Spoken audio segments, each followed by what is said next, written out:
Welcome to family village cooking. આજે આપણે બનાવવાના છીએ મગ અને ભાત, પણ અલગ રીતે.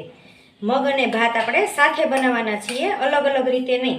તો એના માટે મેં 6 થી 7 પાવડા જેટલું શીંગ તેલ લીધું છે ને તેલ ગરમ થઈ ગયું એટલે હવે એની અંદર નાખીએ રાઈ, આખું જીરું, અડધી ચમચી હિંગ, મીઠા લીમડાના પાન,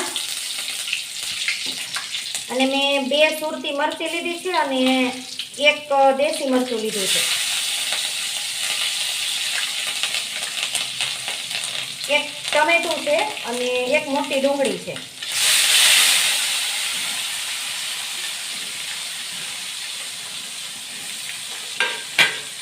અને આ છે લસણની કળી. લસણની કળી આપણે પાછળથી નાખી છે કારણ કે દાજી ન જાય.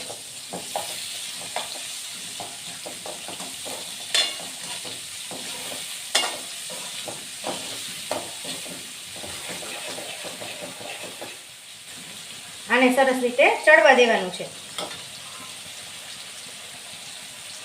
અને ચડતી વખતે આની અંદર આપણે મીઠું નાખી દઈશું.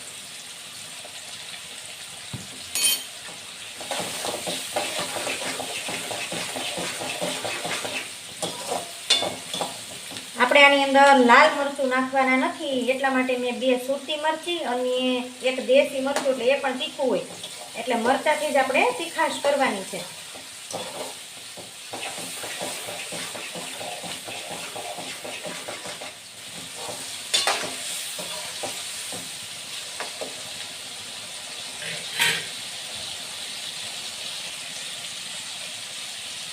લસણ, ડુંગળી ને ટમેટા બરાબર સતળાઈ ગયા છે. હવે એની અંદર આપણે આ મકાઈના દાણા નાખવાના છે. આ અમેરિકન મકાઈ છે અને કૂણી મકાઈ લીધી હતી અને 2 મકાઈના ડોડા હતા એને બાફી અને દાણા કાઢી લીધા છે.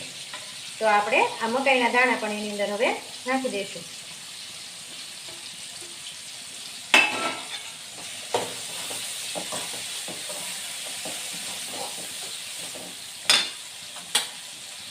હવે એની અંદર નાખી દઈએ હળદર.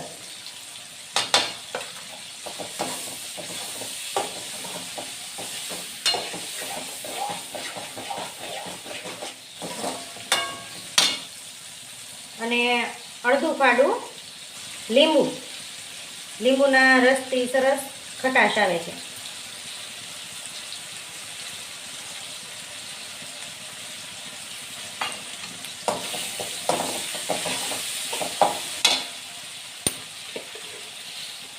અને 1 ચમચી ખાંડ.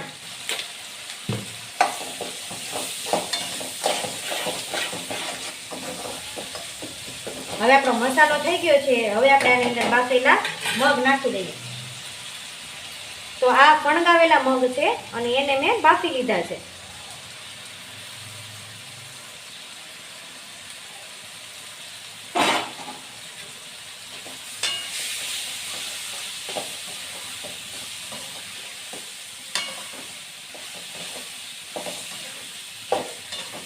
આ એકદમ પૌષ્ટિક એવા આપણા મગ ભાત તૈયાર થશે કારણ કે આની અંદર ફણગાવેલા મગ છે અને મકાઈના દાણા પણ છે.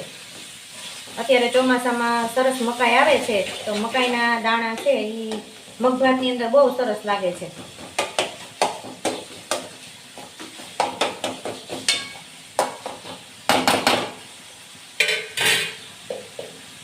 અને 1 વાટકો બાસમતી ચોખા છે એને મેં બાફી લીધા છે.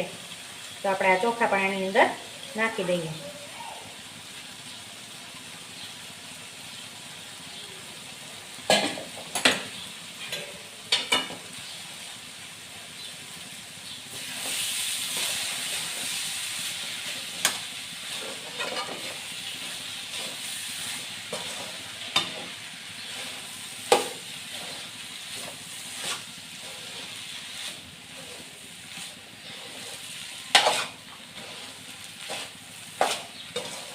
તો આપણા સરસ મજાના મગ અને ભાત તૈયાર થઈ ગયા છે.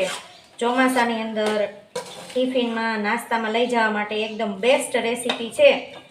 આને બાળકો પણ એટલા જ મોજથી ખાશે કારણ કે બાળકોને મગ અને ભાત ખૂબ ભાવતા હોય છે. એટલે એકદમ ન્યુટ્રિશનવાળો અને ટેસ્ટી એવો નાસ્તો આપણો તૈયાર છે.